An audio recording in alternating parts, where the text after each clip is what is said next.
श्री राजा राम सिंह हो गया।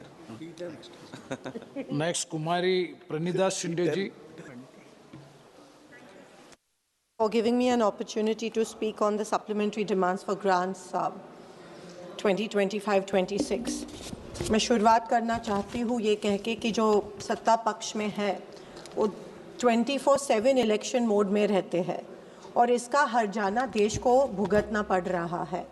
हर इलेक्शन के पहले लोगों को रिझाने के खातिर अनप्लान्ड पॉपुलिस्ट स्कीम्स के तहत पैसे बांटे जाते हैं और देश और राज्यों पर कर्जा बढ़ते जा रहा है।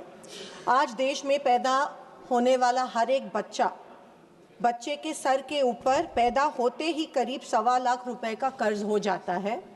ये है इस बीजेपी सरकार की देन। स्पीकर साहब, मैं शुरू करना चाहती हूँ हमारे महाराष्ट्र में जो फ्लड्स आए, जो बाढ़ आई, उसके बारे में। शर्मनाक चीज़ ये है कि अभी तक हमको पता नहीं कि केंद्र शासन ने महाराष्ट्र सरकार को पैकेज डिक्लेयर किया है कि नहीं।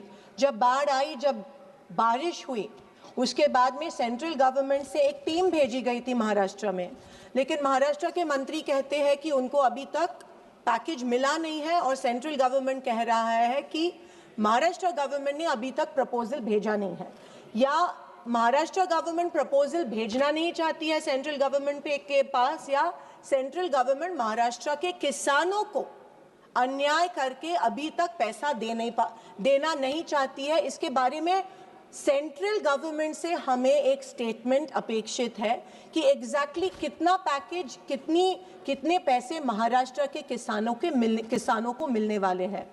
महाराष्ट्र का किसान आज सुसाइड कर रहा है, आत्महत्या कर रहा है, कर्जे का बोझा उसके सर पे चढ़ रहा है। हमने मांग की थी कि हर एक किसान को 50,000 रुपीज़ पर हेक्टेयर मिले, लेकिन जिस तरह सीएम ने पैकेज अनाउंस किया, जोक हो रहा है। महाराष्ट्र के किसान का मजाक उड़ा रहे हैं। स्पीकर महोदय, एक किसान के खाते में सिर्फ 6 रुपए जमा हुए, सिर्फ only 6 rupees were deposited in a farmers account. और ऐसे शर्मनाक तरह से मजाक महाराष्ट्र के किसानों का सेंट्रल गवर्नमेंट और महाराष्ट्र गवर्नमेंट कर रही है। हमने मांगे थे 50,000 रुपए हेक्टर, वो तो नहीं मिले। फिर हमने मांगा था कि जो नदी के किनारे जो गांव है उसका पुनर्वसन होना चाहिए, वो रिहैबिलिटेट होने चाहिए, क्योंकि हर वक्त जब बाढ़ आती है तब ये पूरे के पूरे इनका जो पूरा संसार जो होता है वो उनके आंखों के सामने बह जाता है। कम से कम 3 या 4 साल लगते हैं हर एक किसान को, जब उसकी आंखों के सामने उसका खेत बह जाता है 3 या 4 साल लगते हैं उभरने को और वापस उसमें उसकी फसल जो है वो डालने को। इसके लिए इसके क्राइटेरिया अलग होने चाहिए। खेत जो बह गया है या ज़मीन जो इरोड हो गई है, इसके क्राइटेरिया अलग होने चाहिए। लेकिन सरसकट हमने तब मांगा था कि वेट ड्राउट डिक्लेयर हो, लेकिन वेट ड्राउट डिक्लेयर नहीं हुआ। वेट ड्राउट अगर डिक्लेयर होता तो किसानों के कर्ज माफ हो जाते, तो स्कॉलरशिप्स जो मिले हैं बच्चों को, एजुकेशनल लोन्स जो मिले हैं वो माफ हो जाते हैं। लेकिन महाराष्ट्र गवर्नमेंट ने ये किया नहीं, क्योंकि सेंट्रल गवर्नमेंट ने शायद महाराष्ट्र गवर्नमेंट को एड नहीं दी की। स्पीकर महोदय, जब अकाउंट में पैसा जमा होता है तो केवाईसी करना पड़ रहा है किसानों को। साल में 4 बार केवाईसी करना पड़ रहा है। साल में किसानों को 4 बार साबित करना पड़ रहा है कि वो मरे हुए हैं या जिंदा है।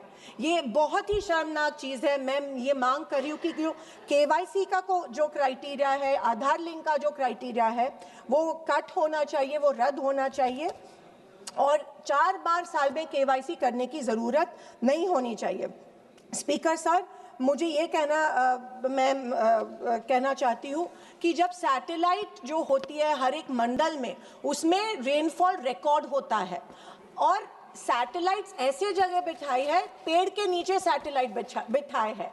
पूरे मंडल में 65 मिलीमीटर से ज़्यादा रेनफॉल होता है, लेकिन क्योंकि वो जो सैटेलाइट है वो पेड़ के नीचे बिठाई गई है, वो रिकॉर्ड ही नहीं करती और कहते हैं कि 0 रेनफॉल हुआ है और इसीलिए उस मंडल को वो जो पैकेज है उसमें बिठाया नहीं जाता है और उस मंडल के में जितने गांव आते हैं उन गांवों के सब किसान इससे वंचित हो जाते हैं। ये बहुत बड़ा प्रॉब्लम इस बार महाराष्ट्र में हुआ है किसानों। और सबसे शर्मनाक बात ये हुई है कि हाल ही में सीएम रिलीफ फंड जो होता है उसमें कोई अपना पेंशन देता है, अपनी सैलरीज देता है। सीएम रिलीफ फंड में महाराष्ट्र के किसानों के लिए 100 करोड़ रुपए कलेक्ट हुए थे, लेकिन वो 100 करोड़ रुपए में से महाराष्ट्र के किसानों को सर 5 मिनट्स प्लीज, महाराष्ट्र के किसानों को 2 minutes. सिर्फ 75,000 रुपए, सिर्फ 75,000 दिए गए। इतनी मतलब बाकी का पैसा सीएम रिलीफ फंड से गया कहाँ है सर? सिर्फ 3 पॉइंट्स में कहना चाहती हूँ। मैं पीएस आवास योजना पे आना चाहती हूँ। मैं ये मांग करती हूँ कि पीएम आवास योजना की जो पहली इंस्टॉलमेंट होती है 15,000 की, उसमें वो सैंड भी नहीं खरीद सकते हैं। मेरी ये मांग है कि वो 15,000 की जो इंस्टॉलमेंट है वो बढ़ाया जाना चाहिए। बहुत से पीएम आवास के तहत पेपर पे आता है कि इतने घर मंजूर है, लेकिन गांव में गांवठान जमीन नहीं होने के कारण अभी तक एक भी घर पीएम आवास, ये सिर्फ फर्स्ट फिगर्स है जो पेपर में आते हैं। मैं ये चाहती हूँ कि दीन दयाल उपाध्याय में जो 1 लाख की जो क्वांटिटी है वो अमाउंट है वो बढ़ाया जाए, क्योंकि 1 लाख में वो जमीन खरीदी नहीं कर सकता। सर प्लीज, और मैं रेडी रेकनर के हिसाब से ये नहीं मिलना चाहिए।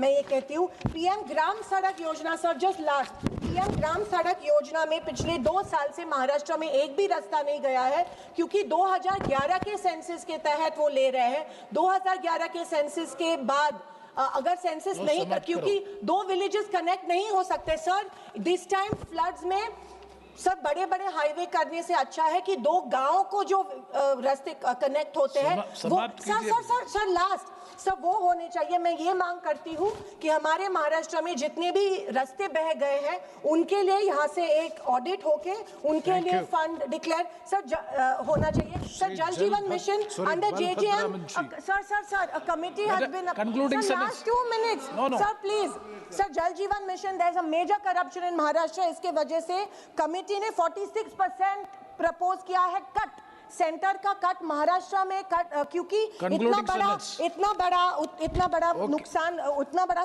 वहां पे करप्शन हुआ है। सर सैनिटेशन वर्कर्स के बारे में बालभद्र मंत्री, no, you conclude with the final sentence, please. Okay, sir, I'm finishing. Sir, sanitation workers को पहचाना नहीं जाता है। You are going other points. As per Namaste scheme, 0 provision has been made. I urge कि sanitation workers के लिए बढ़ाना चाहिए। And sir, DLCC में कलेक्टर को अथॉरिटी मिलनी चाहिए कि वो। धन्यवाद अध्यक्ष महोदय। आपने